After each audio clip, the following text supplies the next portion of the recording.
নমস্কাৰ, স্বাগতম জনাইছোঁ মোৰ অন্য এটা ভিডিঅ'লৈ। এয়া হৈছে 5 তাৰিখে গোলাঘাট পুলিবোৰত থকা ফাংচনৰ দিনা। এয়া মাহঁতৰ ঘৰলৈ ফাংচন চাবলৈ বুলি আহিলোঁ। ছোৱালী আৰু বাপেকে ওলাই কৰি ৰৈ আছে আৰু এইফালে বা ওলাই ৰৈ আছে। আৰু সেইদিনাখন আমাৰ আলহীও আহিছিলে। আমাৰ ওলাই কৰি আহোঁতে 10টামানেই বাজিলেগৈ। তেতিয়ালৈ আৰু চকী নাই। ফাংচন চাই ইমান ভাল নাপাওঁ যদিও গাটো ভাল নাছিলে ইমান।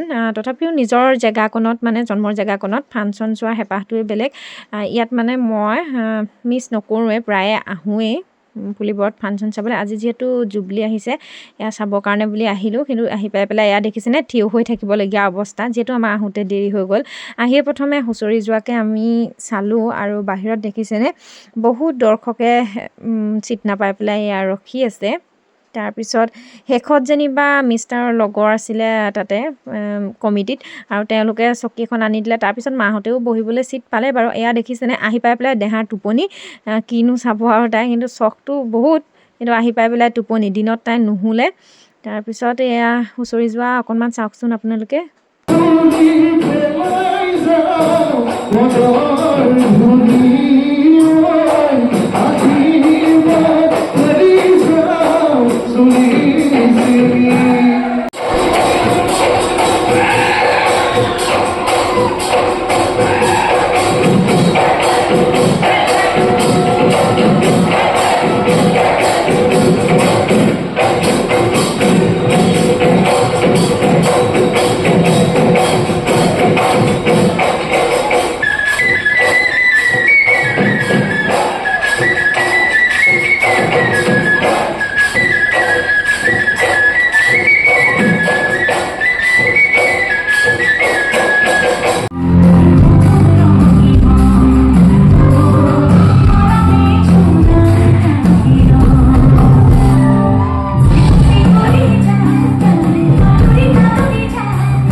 এয়া দেখিলে জুবলিয়ে উঠি দুটামান গান গোৱাৰ পিছতে আমি আৰু ৰখি নাথাকিলোঁ। মই বহুত দেৰি ধৈৰ্য ধৰি চাই থাকিব নোৱাৰোঁ, মানে অকণমান চাই পেলাই গুচি আহোঁ, মানে টোপনি ক্ষতিও ইমান কৰিব নোৱাৰোঁ।